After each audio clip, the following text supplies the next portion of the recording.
It's the Protection Professionals Power Hour. Building better shows with skill and power. Live hybrid online too. Sharing what the experts do. Hardware, software, tested live. Helping every production thrive. Step inside, the future's now. Welcome to the Power Hour.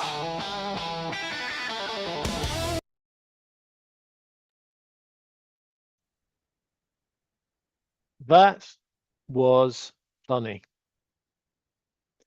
Because our Mike forgotten that we wrote a new theme tune for this show. And he looked rather disconcerted when not the one he thought played started playing. What a lovely start to the show. This is the show where everything is probably going to go wrong, because that's effectively what we're also talking about, going wrong. Let me start with welcoming Mike Latta to the stage. Great to see you. Had a good week? Yeah, apart from your microphone not working, did you have a good week? I did have a good week. And I swear my microphone will work as long as I unmute myself. I am a pro after all. You are a pro. Unfortunately, I today have to confess that I was a complete amateur on Tuesday, because I spoke to a friend of mine who had fallen over and broken her hip. And I didn't really fancy a 2.5-hour drive with her, moaning that her hip was hurting, to go to an event. So I did what all pleasant men would do in that case. Tell the woman to stay at home. That's the right thing to do, Mike, isn't it? It is. It is. Terrific. So I might consider myself a slightly professional streamer. I might even say that when it comes to recording events, I'm semi-professional. But I also had to lug all the kit up there on my own, organize the meeting on my own, receive the guests to the meeting, make sure they all got some food, make sure they were registered, make sure all the sponsors were looked after, while the other half of myself was somewhere else setting up the room. So the question was, on the day before, Mike, I have an event where there will be 4 presenters, and they will all be sharing slides and talking to an audience. What is the minimum kit that I can afford to take up there to deliver this? Assuming, and I say only assuming because I've been to the venue 4 times. I go every 6 months. I've been there 4 times, and they've never had the same screens and audio at any of the events. It's never been the same.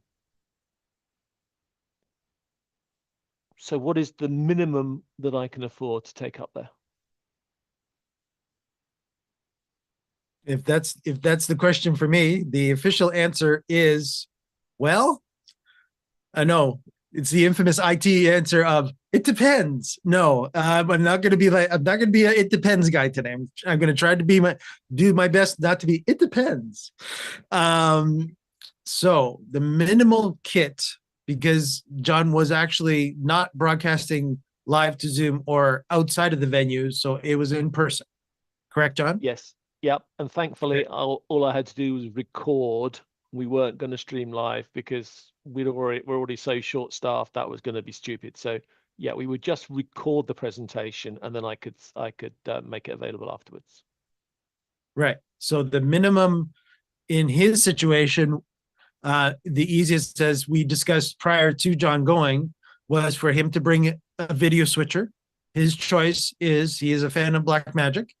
So he ended up bringing with himself a Blackmagic 810 Extreme ISO. John, nod. Yes, you did take that model. Okay, I I did. didn't know if you're going to choose the Mini Pro or the Mini Pro ISO or the Extreme ISO. So you took the Extreme ISO.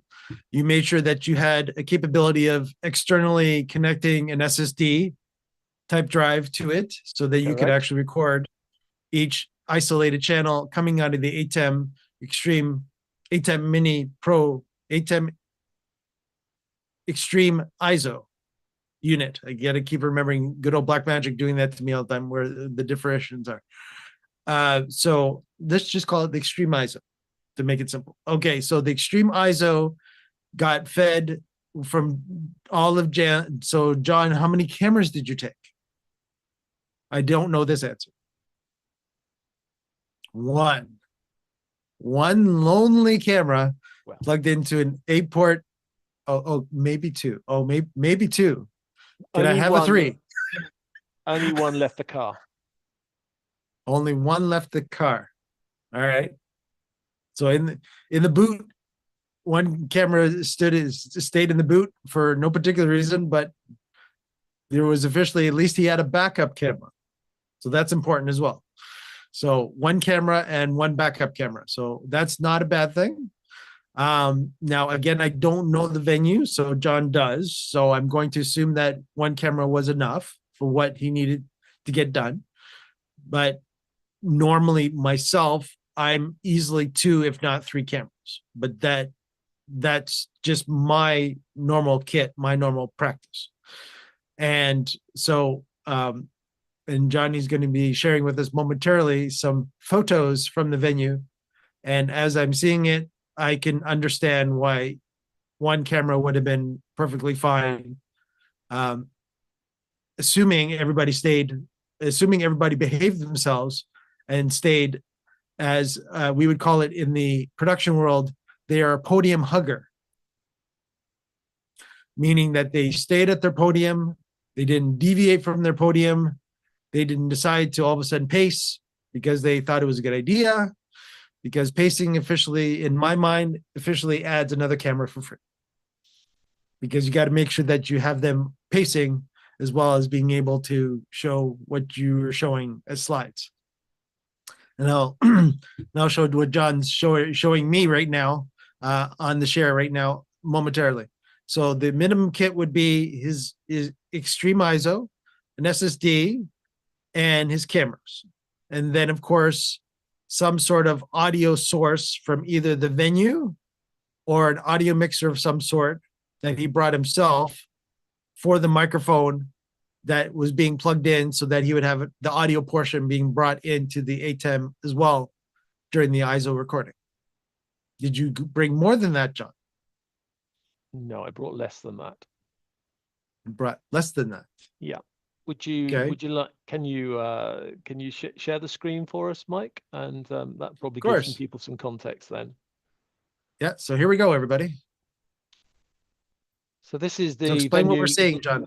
Yeah, this is the venue looking from the towards the rear. As you can see, it's a set of round tables because they like to chat amongst themselves as well. We have a podium. We've got 2 screens on the wall. And surprisingly, they were both plugged in and working, which is the first time I've ever turned up to the venue and they were working straight out of the box, which obviously, considering all the extra administrative things that I wanted to get up to in another room just around the corner from this room, looking after the guests and making sure they eat and see their sponsors, etc. That was a relief and a half, because last time we went up there, it took half an hour to get the 2 screens to talk to each other. So we have 2 screens and an HDMI cable hanging from it. And I opened the secret door, which I've discovered after 2 years. That secret door has 2 radio mics and a mixer. And the mixer mixes the sound to a number of embedded speakers, which are on that, to the right and left. You can see there's a V shape, and to the right and left there's a lower part of the ceiling. When I say lower, it's just lower than the high ceiling. But there are, I think it was 4 down each side, if I remember correctly, speakers embedded in that ceiling. And so I took one from the car, one Rode Wireless Pro, which I managed with a wire to plug into the mixer as a, well, they said control. That was what they called it, but effectively it was a monitoring output. So I was able to take a signal from their sound system straight into the Wireless Pro, which I was confident about because, as we all know, this has 32-bit recording. So if the output was going to be too loud or too quiet, this was going to be able to cope with that sort of thing. I did actually turn on its receiver because the receiver actually has a little bar on it to show you the audio is coming in. So I could confirm that this was receiving audio and that it was at a reasonable volume level, but I didn't use that. All I did was leave this plugged in, turned it on record, and know it's got about 6-7 hours of possibilities. And we've only got a 2-hour meeting. So this is going to be fine. And then at the other end, where you see where I am now, let me find the other direction. There we are, there it is. Well, the ability to pause and then reshare is really useful in Zoom. Thank you, Zoom, for that. So at the other end, that's what I had here. I have a proper video camera, girls and boys. Aren't we proud of me for having a proper video camera, not some photographic camera with video capabilities? This is a proper video camera. Yes, it's a little bit dated, but it is a 1080p output, which is fine because I know that my final output is going to have the speaker in a little corner and the big screen share of the screen. As you can see, and Mike already alluded to this, so as you can see, I've set it up so that it will capture a larger area than where I expect the podium speaker to be. So if they do wander a little bit, then the camera will still catch them and I can then fix that in the edit. I'm not streaming. I'm not producing anything else at the location. So I have a very large memory card in there, which I think gives me 7 hours of recording at 1080p, 25 frames. So that was going to last me, and I had it plugged into the mains, so the battery wasn't going to wear out on me and give me that problem either. I had autofocus selected, but to be honest, as we all know, at a distance like that, it's going to be very difficult for them to walk out of focus around the podium.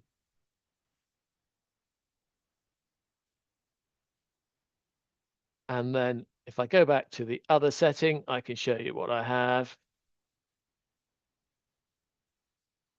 So I had to be the supply of a laptop. So I have a laptop here. That's plugged in. That's got the slides on it. And you will see on the desk, I have the 8M, as Mike correctly alluded to, the 8M ISO connected to the external drive. So we'll just hit record and that'll record all the camera feeds, which in this case is 1. You will notice on the desk, I've got a lot of wires because I've actually got a video splitter there.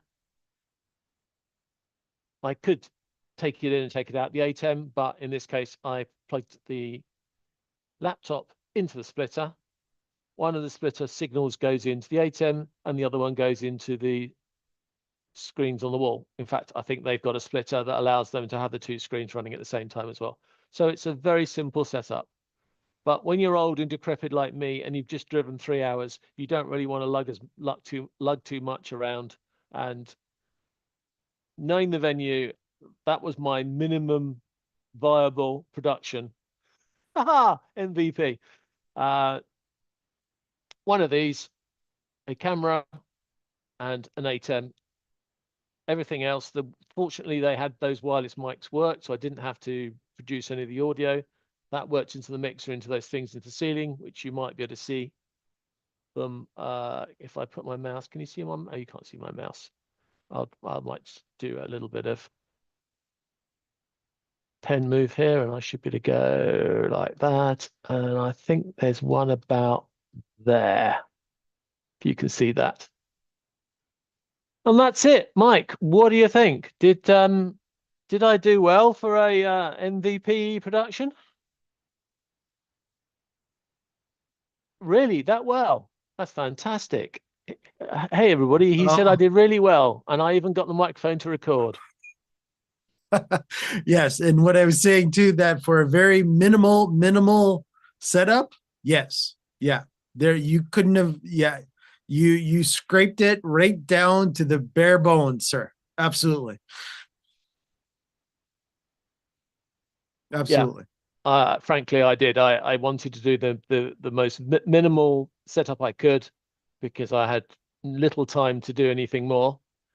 And if that hadn't worked, I'd have had to run out through the rain to the car and got some more kit. But yeah, I was betting on the minimum that I could get away with. But I think this also really this really relates to a story, which is Mike. We remember we had something called COVID, and suddenly nobody could Yes. meet face to face, and people started creating virtual studios, and then it made a change in the venue world. And not to put too fine a point on it, it's been quite interesting to see what sort of equipment venues have provided. I mean, this venue, they basically did nothing. They have since COVID gone from a shared projector, and I mean what I mean by shared projector as it's not dedicated to this room. It turns up when you ask for it. That's what they had in Right. the first year that we did with them after COVID, Right. a projector, and then we connected the laptop to that. Then they went to one screen, and then they went to two screens. And even though those speakers have definitely been in the ceiling for years, this year is the first year they've actually put a mixer in and connected them up. Before that, it's been a shared microphone with a little trolley and a great big speaker connected to it, which, as you can Right. imagine, this venue with this lovely, lovely ceiling also has a really big risk of echoes and things like that. I believe it. But because I was able to take my sound into my Pro, although I had a few of these hanging around, there was one not sitting on the lectern turned on just as well to pick up from straight off the lectern. But because I was confident this was working well, I was able to turn up the volume on the speakers, which interestingly makes the speakers use the microphone more because they notice when it's turned up, they notice the difference when they put their hand away. They really notice the drop off in sound because obviously the amplifier is not working until it's under their nose. So that actually came to Nice. my to my benefit really. And because I was taking the signal straight off here, I didn't have to worry so much about picking up the room noise and the echo. Although after saying that, the echo's not that bad, and actually the recording that came out of the camera was quite acceptable. Okay, you could hear the echo, but it was quite easy to hear the speaker through the recording from the camera, which of course has 5.1 surround sound microphone on the top of it. So it's actually rather good at capturing atmospheric audio, but I didn't need that. Well, I did need that. The hardest bit of this whole thing was coming back and then syncing the three signals. Mm-hmm. Yeah. Yeah. So where you automatically, or of course, knew that in the meantime you were going to cause yourself a little bit of grief was the fact of syncing the audio with the video. So you knew that was going to be problem number one. Problem number two that I can imagine was the fact of that you had the again depending on, and you're going to have to help me on the different tech of this stuff. So basically you didn't run the audio into your camcorder, you ran audio directly into the ATEP, correct? No, Oh, neither one. Okay. neither. I did it. This Right. is when I say minimal, I mean minimal. So the this little guy was on a cable plugged into that cabinet, and the cabinet door was shut. So the audio was isolated in its own little box in the audio. The camera was receiving the audio from the room, so that was a reference audio, which that was one of my backup audios. But because of the way I did the shot with the camera, the corner of the screen on the left-hand side was in the camera's view. So I was able to use that to allow me to sync the recording that I'd taken off the laptop straight into the ATEM. but Right. I didn't And try also and plug. allowed you to, if you wanted to add the slides in post. That's exactly what I did. So in post, the slides took up about 80-90% of the screen, and then I put cropped the speaker into the corner, because what they really wanted to do was hear the speech and read the slides, because it's a medical conference. So the slides are really, they are data rich, shall we say. Not the sort of thing you'd really recommend in many circumstances, but when it's a technical presentation, those screen slides are important. And we know from experience that most of the people watch it on their mobile phone, but they will then download the slides, because we give them the slide deck to download afterwards as well, so they can refer to the master slide deck if they want detailed information. So yes, so I was able to audio sync, because the audio was in the camera and recorded on the, I keep picking up because I don't have to remember what it is, the Rode Wireless Pro. And then I was able to sync the camera with the screen capture, because the corner of the camera had the screen. So all I had to do was wait until the first screen changed, and then I had my sync point. And after that, the whole 3 hours was all in sync. Right. Right.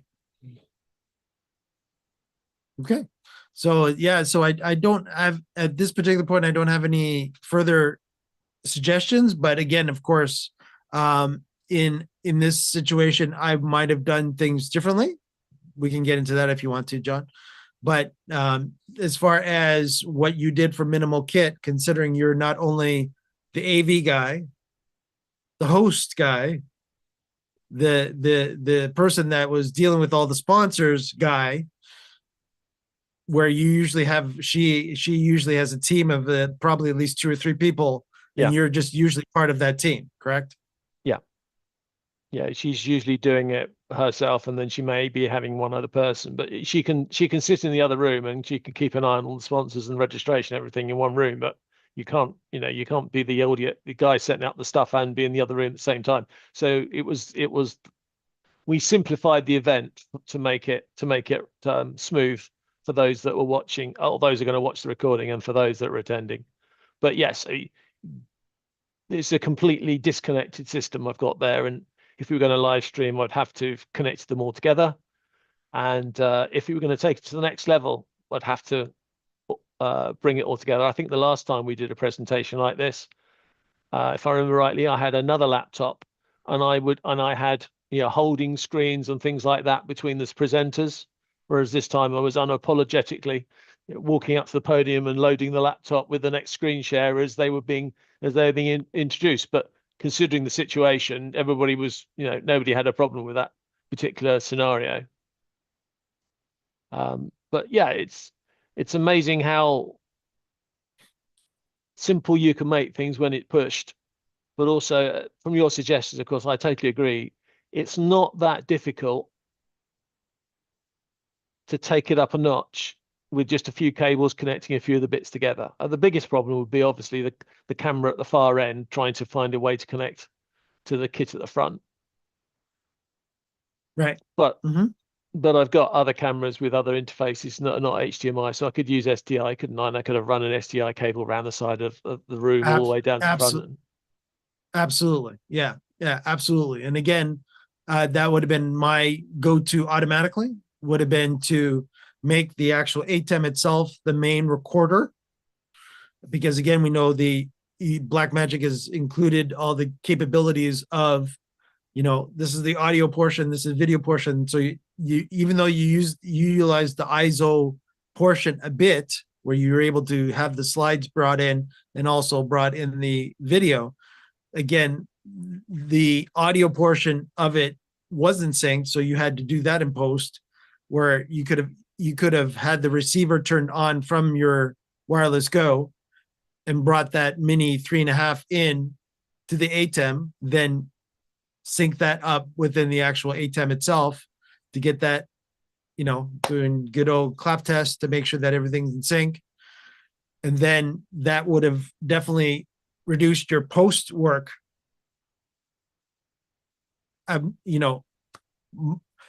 probably next to nothing, right? To the point, because again, you just had to bring everything into DaVinci Resolve.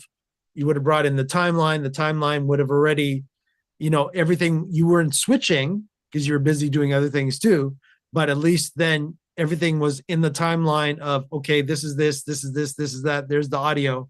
If you had to do slight little tweaks here and there in DaVinci Resolve, your time, the fixing the actual video in post would have been minimized a lot more. But with you having, but at least you were able to get the master audio from the room into your Rode Wireless Pro to record it locally. And then, so you could have had, there would have been your backup as well, where you had the receiver plugged into the ATEM audio wise, and you still had the transmitter recording itself too. That would have been your backup there. You could have, because you are using a camcorder, that is a tape camcorder, John? No, it's little cards, runs on little cards. So the four. Oh yeah. So again, it was, you could have recorded as you did. Did you record? You recorded it to the SD card on the unit, right? Yeah. So again, there again, you could have still brought everything and recorded everything into the ATEM and still had the camcorder record itself as a backup to the SD card, and the Rode Wireless Pro record into itself because it has the storage in it too. So you did have, you had all the kit there. The only thing that were missing was just a couple of cabling from the actual camera to the unit. And that would have just decreased your, from this. And yes, that would, and everybody's saying, well, yeah, that it just would have been one other extra cable. Yes. But John would have actually had to take time now away from being host, which he also was covering for his friend, and also being the AV guy, which is what he was initially hired for in the first place. And I took an act of faith, because there's no screen there.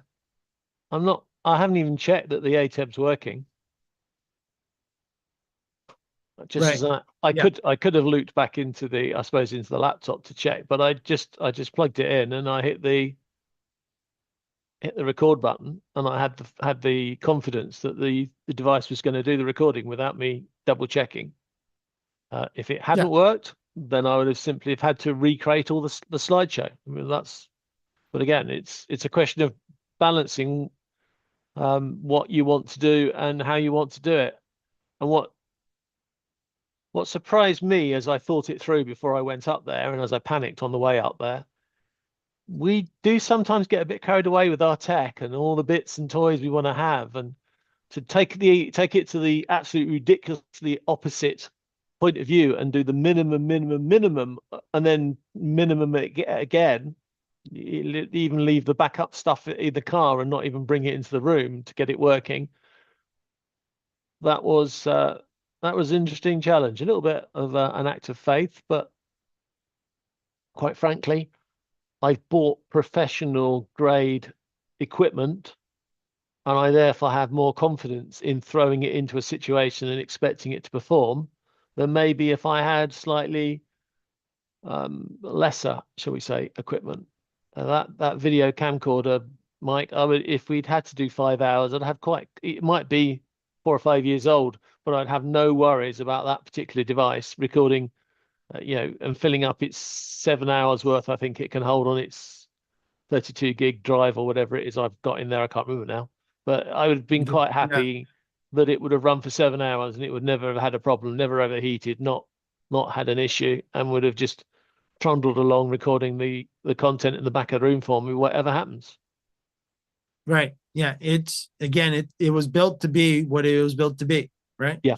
So you were using it in a situation where you easily could have taken the HDMI out, converted the HDMI to SDI, then run an SDI cable back to the ATEM, and then of course, once again, take the SDI out and do an SDI to HDMI conversion again back in, and then you could have brought it into the ATEM without any issues. That would have been the only other thing that to this setup I would have added at least, and then it would have made doing stuff in post a lot easier for me if I was in this situation. But again, you're right. The camcorder it was built to record things. The Rode Wireless Pro transmitter was built to be in the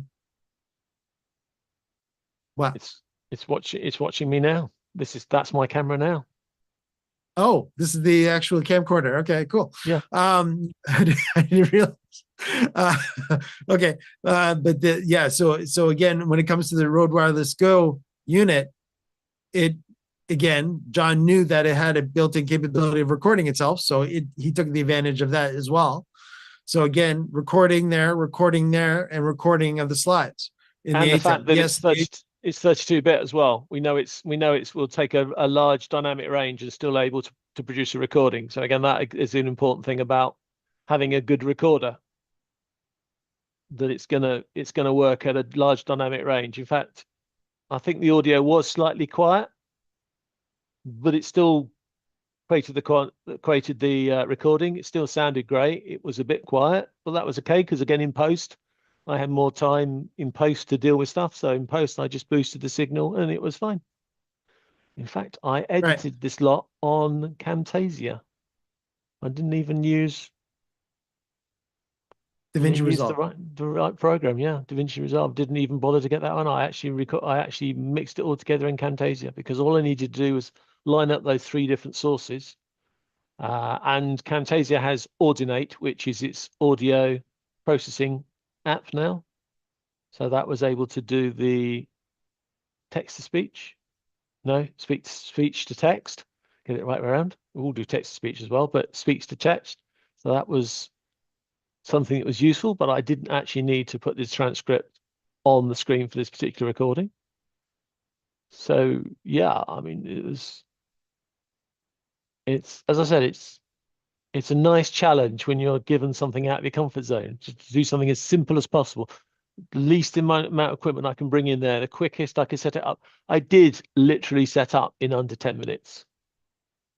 I mean, I would say probably more like 5 minutes, but we'll say 5 to 10 minutes. In fact, I think my biggest problem was the lectern because they brought one in and it had the bottom of it was broken, shattered, which was how can I put this? Very disappointing to the manager who was looking after me because she liked the lectern and she was happy to show it off. And then we looked down and the feet had been shattered. It was one of these, dark smoke plastic ones, and the feet area had been shattered, so it wouldn't stand up properly. Certainly, I wasn't going to leave a laptop of mine sitting on that. So she went away to find another one, and that one had wobbly legs. And then eventually she came back with his third one, which was quite sturdy and metal and did the job nicely. That probably took 3 to 4 minutes of my 10 minutes to sort out. The rest of it, plugged in the screens, they worked straight away. Took about a minute 90 seconds to work out how to turn on the audio stuff in the cupboard and then find the right place to plug in my Rode to get the audio straight out of the mixer. Turn the microphones on, make sure they went okay, and adjusted the volume level.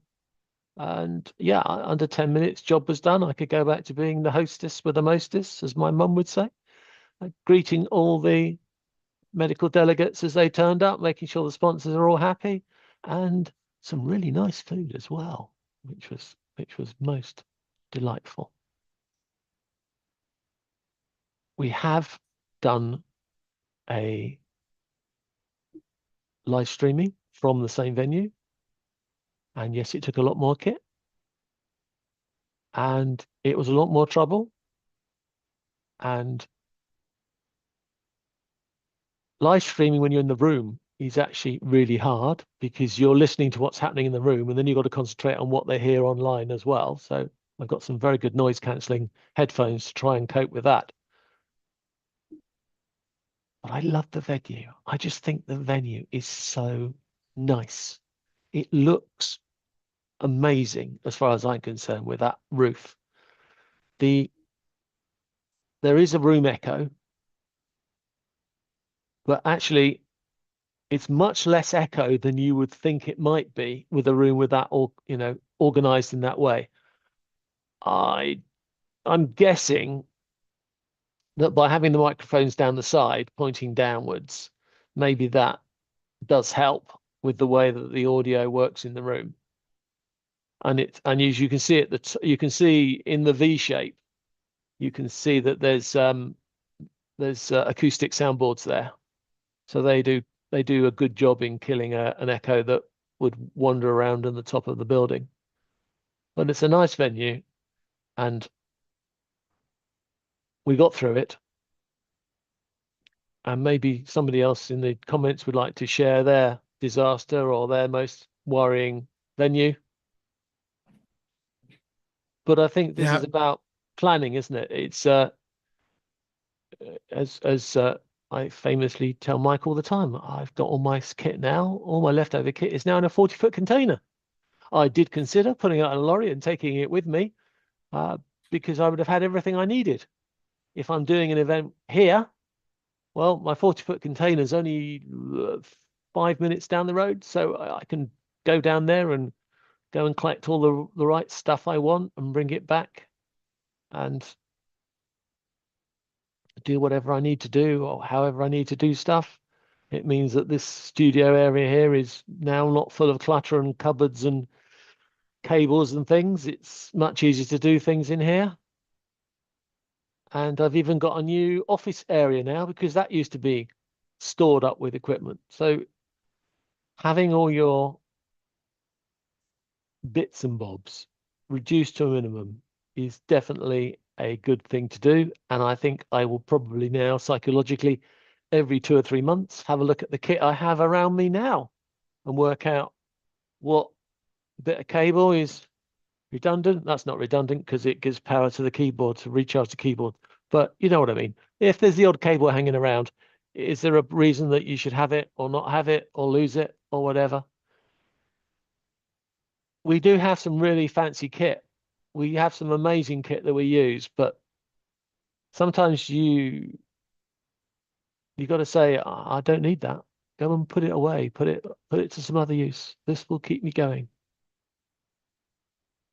And all those people that have video mixers, all those manufacturers that make video mixers,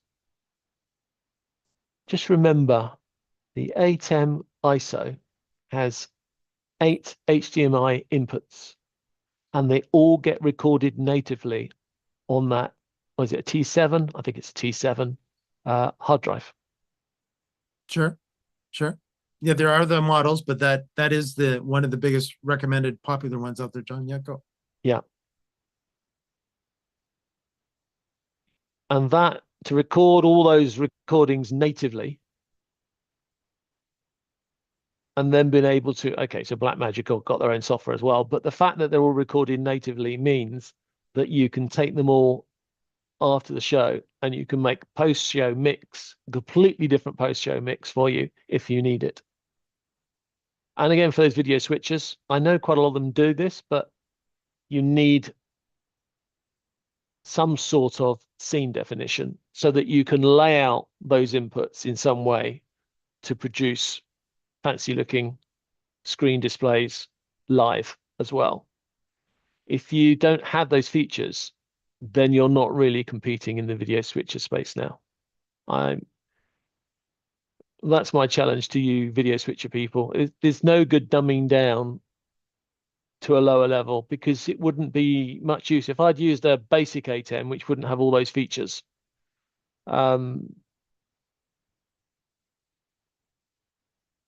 it wouldn't have helped that much because it wouldn't have been able to record.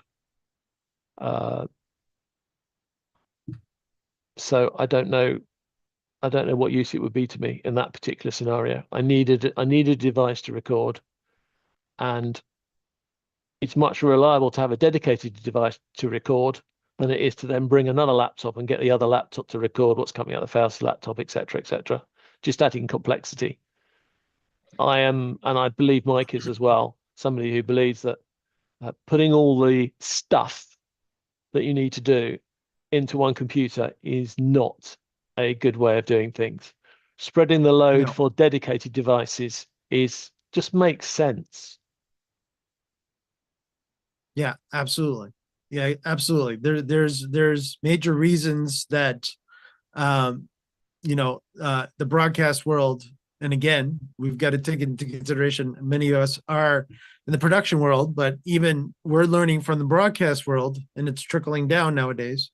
So basically, when it comes to the broadcast world, they'll have a dedicated video switching unit that will they'll bring that into another unit that'll add graphics before that actually gets sent out to what you and I will see in the television world. That's not abnormal. Perfect example of that, of course, is if you're watching any 24/7 news channel, as an example, and all of a sudden you will see them doing all kinds of different layouts and such on the screen, where they always have a lower ticker, that all of a sudden that ticker always changes, but yet the video doesn't change above it. Obviously, the video is being switched by one unit, the graphics are being switched by another unit. And in the broadcast world, of course, both units are being controlled by two different people, not one person, right? That is the fairly norm in the broadcast world of how it will work at a very simplistic level. Of course, there's a lot more complication that could be added to this, of course, which is 3D graphics, which we've talked about, and all that different type of stuff that in itself goes to a different level too. And of course, audio, let's not forget about that good old audio, has usually a dedicated person as well, right? So in the case of what John had to put himself through in a larger event that I've done, I would have not been using the audio of the room. I would have brought in my own audio for the room. I would have brought in my own person that would have been controlling the audio for the room. I myself would be normally on the video portion of it. So I would be controlling the video for the room as well as the video for the stream. And if I wanted them to be separated, of course, then I would be controlling the video for the stream. Then I could potentially have somebody controlling the video for the room. So you can see how what John went from the bare bones of what he did to get what he did get done. You could actually escalate this to add more complexity, but of course it adds more complexity, but the professionalism of the event becomes higher and higher and higher, to the point of, and many of us know from our communities know that you've watched Zoomtopia as an example. So that type of event is not done by one person on one machine or one software piece of machinery that's actually doing one thing to add one thing. If any of you from our community know that we've seen actually diagrams of there being at least 8 to 10 people, and that might just be the Zoom portion integration. We're just that much of a team. Now you've got the video people. So you've got physical camera people holding the cameras and the actual person actually video switching. And then you've got the audio person at minimum that is putting audio into the venue that they're in, as well as being able to bring that audio back for everybody that was watching remotely. So the crew that they had could easily escalate up to 15, if not 20 people. And that we're just talking in the actual audio visual team. We're not talking attendees, right? In John's case here, you had how many people, John? That looks like 100 people, maybe at most. Yeah, it was only I don't know, 40 or so, something like that. I think we've got. So yes, you hold a few more in this particular venue, but yeah, a stream.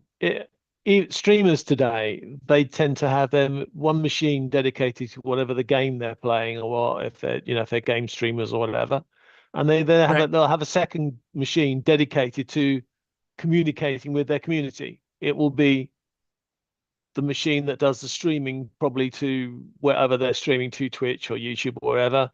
It will have the screens up with the community forum that they're chatting with and taking part in. So their machine that's playing the game or demonstrating the game is dedicated to that job, and they've got a second machine doing all the communication and the streaming and the chat and all that sort of stuff. So they'll have a separate unit for running that. I famously ran a 2.5 day conference for Toastmasters, but I was really just a video switcher in the middle because there were 20, I think, in the first event and something like 40 in the second event, people who were running separate Zoom meetings and presenters who were then connecting to me, and I was just managing the connections and then sending them out to the audience.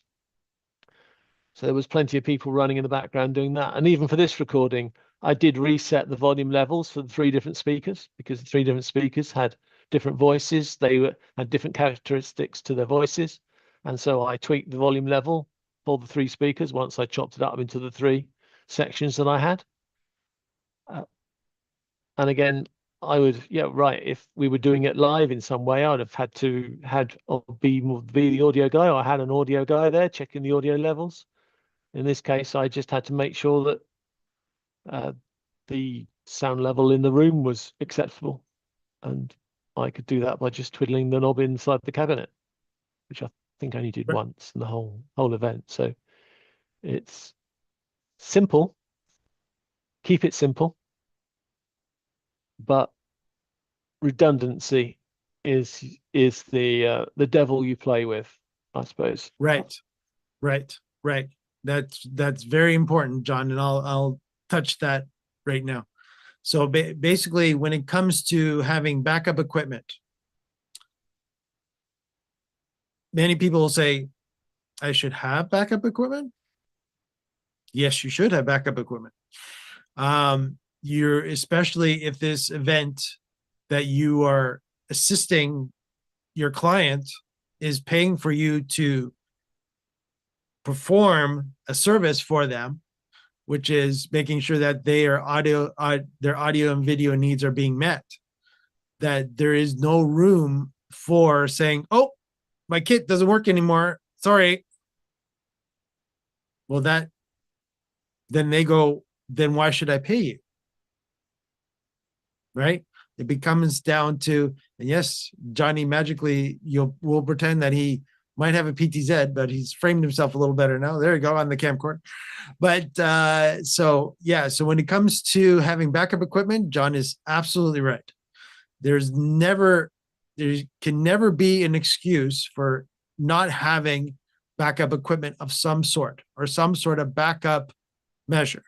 Now, again, then the automatic question is, but that means then I'm bringing double of everything.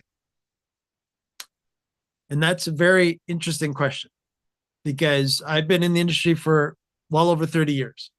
And in the beginning, I have to admit, I pretty much got pretty close to bringing double of everything. But what I learned over time is, and again, taking John's situation, is that, okay, so if something does break, what can I live without?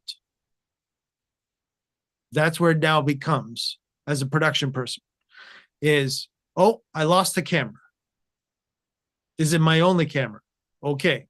Then in John's situation, he would have had to go back to the boot of his car, grab that backup camera, bring it into the venue, set it up, and get it working to at least close to what his main camera was initially. Right, John? So then the next one would be, okay, now audio. John was walking in blind and hoping that through the many different times he's been at the venue, which of course we can get into site surveys, which is very, very important for production people all the time, is especially if you're getting paid a lot of money and bringing a lot of gear, site surveys are so important. Not only do they cover you as a production company, but it also covers the customer as well, because the expectations of the venue is now made sure that they are met as well. That I cannot say that more lightly than that, because if it gets to the point where the venue doesn't want to have any onus on any audio video gear, then the onus then becomes on you, production people, to have everything. that they will need at that venue. So as an example, and I'll show John's share here quickly. So as you can see, at least John knew that they would have at least a projector, if not a screen for slides. So can you imagine John showing up to the venue, knowing how heavy slides were so important to the customer, that there would not be a projector or television in sight for them to actually be able to read the content that the presenter was presenting. Right? Now, John, in this case, has worked with this venue and knew at least they should at least bring me a projector of some sort, if not a television, because they've done it for him before. Now, it very well could have been that John ended up showing up, and I don't want John to lose any more hair than he's lost, but he could have shown up and all of their projectors could have been broken, and same with all their televisions. It's very, very possible. Now, where's John? What now? How is John dealing with they can't see the slides? How is John going to be able to now project in that room in one form or another, television or projector, the slides for the customer, because the customer needs those slides shown or their presentation is basically gone away. So now what I would have suggested to John to do in conjunction with the venue is that, okay, you were promising me a projector, you're promising me at least a television. Somebody's going to buy a TV.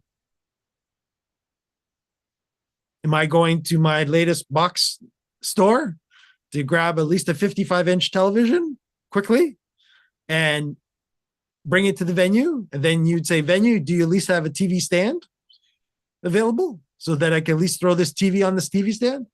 But this is how, in the production world, you've got to be thinking fast on your feet, right? Because John could have shown up in this situation where the projector bulb could have blown.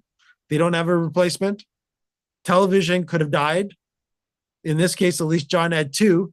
So at least if one of the TVs died, at least he still had a TV. But heaven forbid if both TVs decided to die all of a sudden because the equipment that's hooked up to the TVs now died,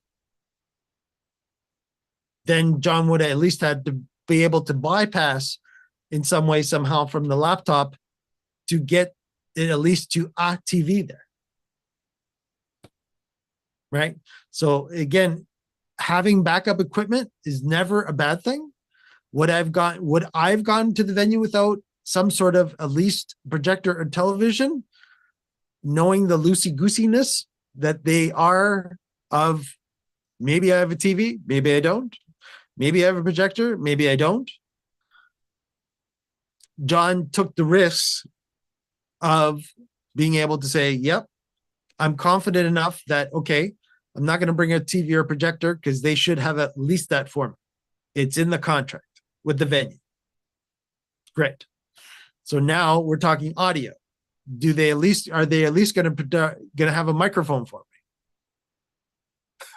me? John didn't really know that answer either until he walked into the building. He didn't know what kind of microphone he was going to get. Was he going to get a really nice gooseneck microphone coming into the podium? Were they going to be wearing a lavalier? Was it going to be wireless? Those speakers in the ceiling, have been there ever since the venue was built. It's only this year they've actually managed to wire them up. Before that, they would have wheeled in a speaker trolley with a nice posh speaker. It's a university campus, by the way, for context. So they have lots of equipment, but you still don't know what they're going to, the specific equipment they're going to bring in. And of course, they're going to bring in some portable microphone and speaker system from wherever they store the stuff. And so typically I have every type of audio plug and connector you can think of, because I just don't know what they're going to have and what are they going to wheel in to plug in, as you say, so I can record the audio. because it's all well and good them doing what they've been contracted to do, which is to put a screen on the wall. And by the way, I've had the time when the two screens didn't talk to each other, but they have a screen on the wall and then they bring in some sort of audio, and that will do for the room. But of course, I've got the problem that I need to record for those people that are going to watch the recording afterwards, because for every person in the room, I think for this event, there was probably 2 people that are going to watch the recording. So as far as the event organizer is concerned, the recording is in fact more valuable than the people that turn up, because they've got twice as many tickets sold for those watching the recording against members who are turning up for the event. And as you say, Mike, if they are contracted to produce some equipment and some audio, that's fine. Doesn't mean you know how you're going to plug into it or how it's going to interface with what you want to do or how it's going to work with what you want to do. We've been there to one event, we turned up and the TVs weren't working. So they turned the whole room round 180 degrees and they had a projector and a pull down screen up the end where my camera was. So they turned the whole room backwards. So that means that you had to reorientate everything. You had to reset up everything. They had to redo the whole room because of the fact that they, at their end, didn't check ahead of time before they booked, before they were making sure that John would not have any problems when they got to the venue. They didn't care. The group before me broke it, apparently. Right. So there you go. The people that hired the place said that the equipment wasn't working properly. So, 6, 7, we don't know which one, but the result was that in this case, for this time, there was no booking in the afternoon before we took over in the evening. For the 6 months before, there was a booking before us. They finished and then we took over. There was little handover time. Didn't give me much time to set up. And when I got there, they said, oh, the audio's not working and the TV's not working. So basically, I turned up. I couldn't get into the venue early because there was another group there. And the other group said, the equipment's not working. Lucky for me, she hadn't broken her hip at that time. And because they all have a meet and greet and a meal, I had 30 minutes to make this mess work. But yes, it's a question of what I bring into the venue, maybe one thing, but I will tend to have another box of all the other bits I think I might need to connect into whatever might turn up as my backup. But if possible, I will always try and bring the minimum into the venue, because it just looks neater. But I prefer not to do. No. But yeah, so you could see how that you could easily the production situation could be easily overwhelming, and if you're not fully prepared, let's put it this way: the production people that are doing this and have been doing this for a long time and are respected in the industry, there's a reason for it, right? That's why, that's why, as they say, they get paid the big bucks, right? There's a reason they get paid the big bucks, is because, they might have a full truck of gear that they don't even bring into the venue because it's sitting there just in case. And right. Please, and then John, of course, please do that. Yeah, please do that. I mean, don't try and do these events on the cheap, because you get paid for things not to go wrong. That's right. Because if they didn't bring you in, then they can do the exactly same thing that you're doing. They're paying for to dump that responsibility onto you, instead of them managing with the venue, figuring out the audio recording. A person could have figured out what they hired John to do, but that's why they hired John to do it. So if they're hiring you to do it and do it well. It's as simple as that. And there's no real excuses of, oh, I didn't bring this, so this isn't going to work today, even though I promised it to you. Then they will promise not to pay you too, if you promise not to you got to be on your A game, as they say as well. That's another in the industry as well. And it's a very, very important. And just want to touch on audio before we wrap up the show for this week, Johnny. When it comes to audio, again, John was smart enough to bring his Rode Wireless Go, right? And he brought that because he didn't know what kind of microphone he was getting himself into. So at least he knew that at least he would have a lavalier with a transmitter and receiver. And I've got the He could have stick. done. What's that? I've got the stick. Right. And you also got, you actually brought the microphone stick for it as well if they wanted to. But what I'm saying is that you actually had your own microphone system. Yep. Just in case they didn't actually have a system in the room of the point of, oh yeah, all our microphones are broken. Then what? So John at least had the capability of that microphone not being broken because he knows his kit is not broken and is not relying on the venue kit that somebody decided to stomp on their Wireless Go 5 minutes before John came into the room, as he gave an example, right? That all of a sudden John has that guaranteed audio kit at his disposal that he could have done anything with, including plug it into the ATEM if he needed to, plug it into the venue if he needed to. All the venue would have had to get him at least was a speaker of some sort. And John, I know you've been at that situation there too, right? Where you had to put it in your microphones all into your own mixer, and then that mixer went into their speaker. That's right. Right? So again, even with the minimal kit that John had, he could have at least been able to, in one way or another, be able to at least get audio into the room, even though the venue let him down because the audio wasn't even going to work in the room. So if the audio is not going to work in the room, you should be able to cover that. The video is not going to be able to work in the room. You should be able to cover that, even though the venue promised that the audio would be working in the room, the video would be working in the room. John just gave you a perfect example when he walked into projector not working anymore and audio, maybe it's working in the speakers, maybe not. Maybe it's going to be a portable speaker, maybe not. Maybe, I don't know, maybe not.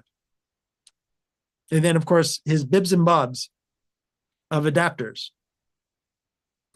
Have an adapter for any type of situation you get yourself into when it comes to audio. I cannot tell you how many times I have jumbled together 3 or 4 adapters in one way or another to just even try to get audio out of a laptop because all of a sudden last minute the person said, oh yeah, during my presentation, I'm showing video, I'm playing audio from my laptop. Really? And where were you a week ago? Oh, I just thought of it last night and I added it to my presentation. Is that okay? Do you want everybody to hear it in the room? Was usually my question to them. Yeah, that would be best. Can we just use my laptop speakers? No.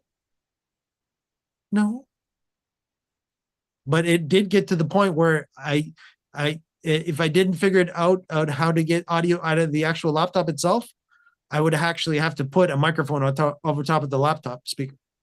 I've had to get to that desperation before.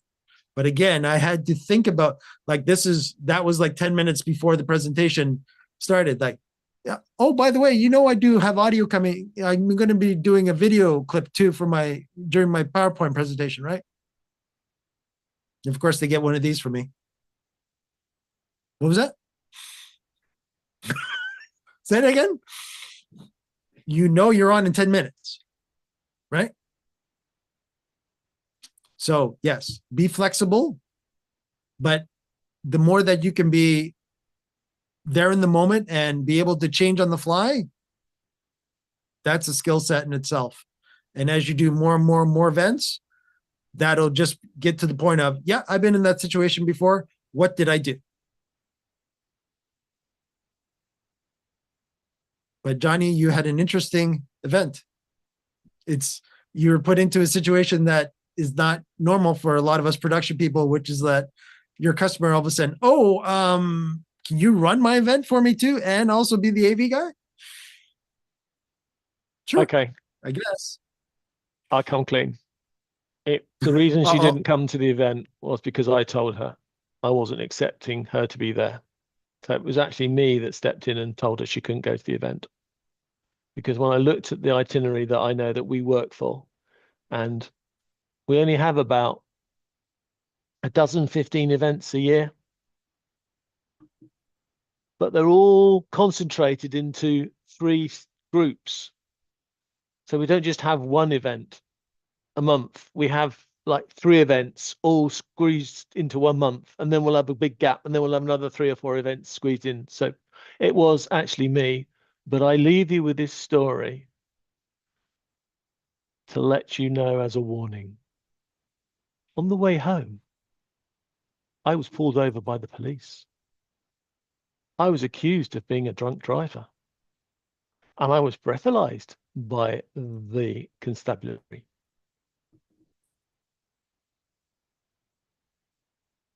My only comment to them was, I've just driven 2.5 hours. I've then run a 3-hour event, and I've just driven back for 2.5 hours. Officer, I'm only now less than 5 miles from my home. I would therefore assume I'm probably feeling quite tired now. But so pace yourself. Be Yeah, careful out there.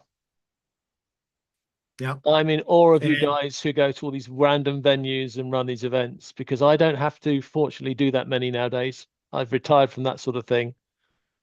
But wow, it's like intense. It's hard work.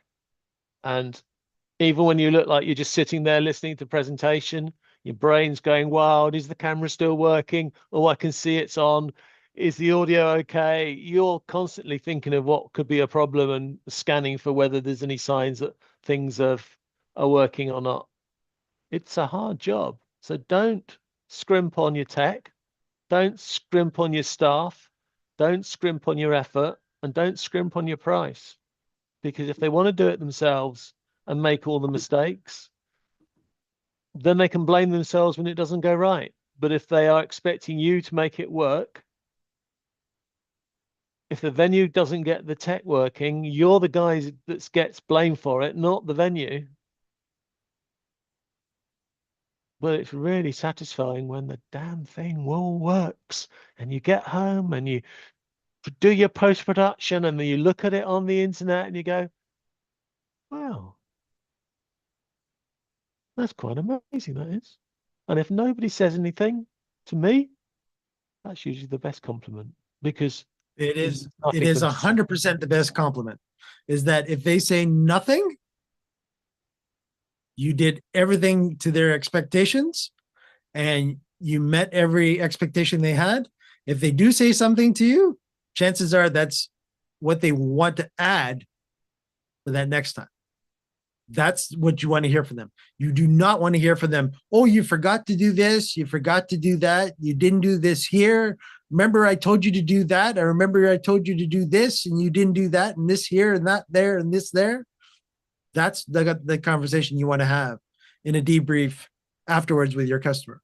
You want to have that customer look at you when you come into that office the next time, or via Zoom or whatever, to look at you and go, okay, that was great. Can we add this next time? And hopefully they say to you, how much extra is it going to cost? Because don't do it for free. Actually, just thinking about that, Mike, the various groups that we look after and work for Shondo, the ones that we charge the most, that have the biggest venue, and this is a good example. These are guys that we charge the most for, and they've got a big venue and a big database and big turnout of people, etc., etc. They're the ones that are being successful. The ones that have tried to scrimp and scrape, as my mum would say. I love quoting my mum now. Now she's passed, I'm afraid. I just do it all the time. But those who are trying to cut costs all the time, trying to do things on the cheap, trying to cut costs on venues, on you, on everything. Guess what? They're the groups that wouldn't be able to afford a venue like this. And they not only that, they're the ones that are not getting renewals and their membership is going down. So I think there's a lesson for all of us there. Quality pays in this world of so many distractions. Unless you are a good quality product, and that means you, the production people, and it also means the venue, and it also means the group that's doing the hosting. If you are not a premium service, product, and delivery, people will just spend their money and time elsewhere. Simple as that. Yeah. The one saying that I can leave everybody with is that there are more good gigs than there's good production people. That has been in the industry for years, for decades. That even comes back to the DJing days of there are more wedding gigs than there are good wedding DJs. So the gigs are out there, everybody. And But AI you can't have to be replace good. you. You can't There's replace no- me. There's No, no way that AI can turn up to a venue and plug all the stuff in and run the venue for you. So there's no, it's an AI unbreakable place. Yeah, yeah. You won't be seeing AI going to a box store if they have to go buy a television. AI will order the box for you, the TV for you. AI might be able to tell another company to go pick it up for you. And hopefully AI will still be able to manage it when it gets there, but AI won't be able to set it up for you. At least not yet. But that's as far as I'll go with AI stuff today. But Johnny, we should wrap this up and tell everybody about our shows coming up this coming week. Well, we have our first AI show this week. That's why I just threw in the AI. You see, we do Oh, plan look at the some of this. the segues from John today. Oh my. But I would like to draw your attention to the following week, because if you want to know what's happening in the world of Zoom and Zoom events, we have the product manager, Josh Bragg, coming to us on the second Tuesday of April. And he has asked if he can come regularly every month to tell you what's going on in the events there. Now, even if you're not doing Zoom events, I would suggest humbly that to find out what he thinks you can do in an online event and a hybrid production could be quite educational for you to think about what you could possibly do with your events. You don't have to use Zoom, although obviously he would like you to, but you can always take the ideas and the concepts and you can get the feedback of what he says his corporates are using live events for as very useful ammo to take with your conversations with your customers as well. So I am pleased to announce, I haven't signed on the dotted line, but I'm pleased to announce that Josh will be joining us on a regular basis. For those that want interaction, then Monday is the day for interaction and how to make events more interactive and how to make use of tools to get the audience doing more than just sitting there watching presentations. On Tuesday is our main show, and then we love to join you all on a Friday to not talk so much about Zoom, although Zoom usually gets in the conversation somewhere because we use it all the time and we're using it now to produce this show for you. But what we're really interested in doing is talking about the bigger products and the services around that. I would like to give you an announcement about that, but we haven't sorted out dates. But I do have some interesting guests talking to us about coming on the Friday show to show off their products. So we might even see Vizard Tea back soon, because the products that they talked about with us, 2 or 3 weeks ago, I think one of them is actually going to come and actually be starting to work next month. And I think the other product they're talking about, I think they need to get the ecosystem of servers built around the world to support that, but they will be back for that. And if you are a producer of equipment that you think's useful for the production world and you'd like to come on our show and talk about it, you are welcome, because this show is for you. And if you've got a funny story as a producer and you got something that will learn from it, like my experience this week, you've got something like that, you're welcome to contact us and maybe come on the show and discuss it if you'd like to. This show is for you. If you're in production, you're on the hard end, or you're a streamer and you've got equipment you need to use to do that sort of thing, this show is for you. This is why we're here, to celebrate all the fantastic things you do, because Zoom can't do it on its own. These fantastic tools and hardware and software you have need to be celebrated, and that's why we're here. Thank you, Mike. And remember, Mike, we've got a new theme tune. Yes, we do. And I almost gave it away there. But I wanted to say to everybody first, thanks everyone for joining us this week on the, are we calling it the Presenter Pro Power Hour, John? Production presenter, anything with P's in it. Lots of P's. Lots of P's. PPPH. Production Pro Power Hour. Don't forget to like and subscribe to our YouTube channel. And of course, that lets YouTube know that you love our content. And the more that we get like and subscribes on there, the more people, as John was talking about, will be here to show off their ways and show off their wonderful products that they have in the industry that you'll be able to utilize for that next event coming soon. So check us out every week on Friday, and John will get back to our regular scheduling time back in next week. I've had enough of daylight saving time clashes. So once we are, well, anyhow, next week we are on the proper time, and I will now go into the scheduling software and I'll hack it, and we will stay on this time. We will nail our flag to the mast of Eastern Standard Time, and we're going to follow that forever now. And those guys in GMT and BST will just have to sort it out. I'm sorry, but it's so much easier for us all to know it's Eastern Standard or Daylight Time, whatever's applicable at the time. That will be the time that we run, and that'll make life so much easier. It also means that Mike and I don't have a panic at the end of this particular show, because we've only got an hour before the next show starts, which is be nicer when we go back to having 2 hours gap, which we will next week. But I promise you we're going to seal it to Eastern Time, and therefore Mike won't have to have a panic like I do with only an hour to go for our next show. And I don't know if you know this, but that introduction was the short version of the music. We have over 3 minutes of beautiful Suno-generated song for you to finish with. Beautifully That's right. Played by our DJ Mike. There you go. Take care, everyone. See everyone next week at our regular time. Take care.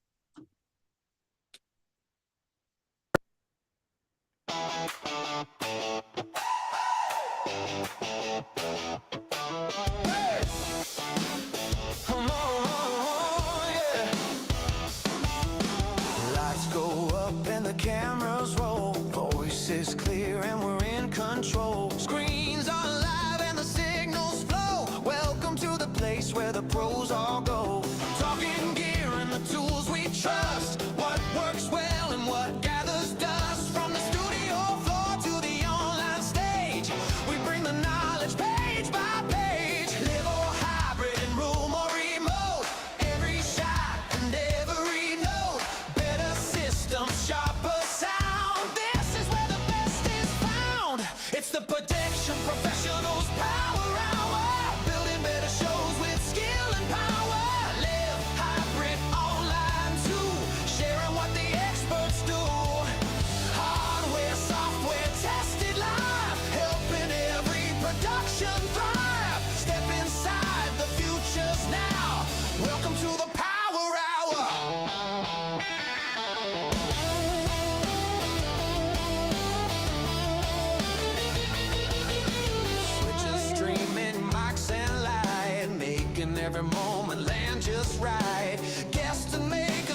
It's the production professionals, power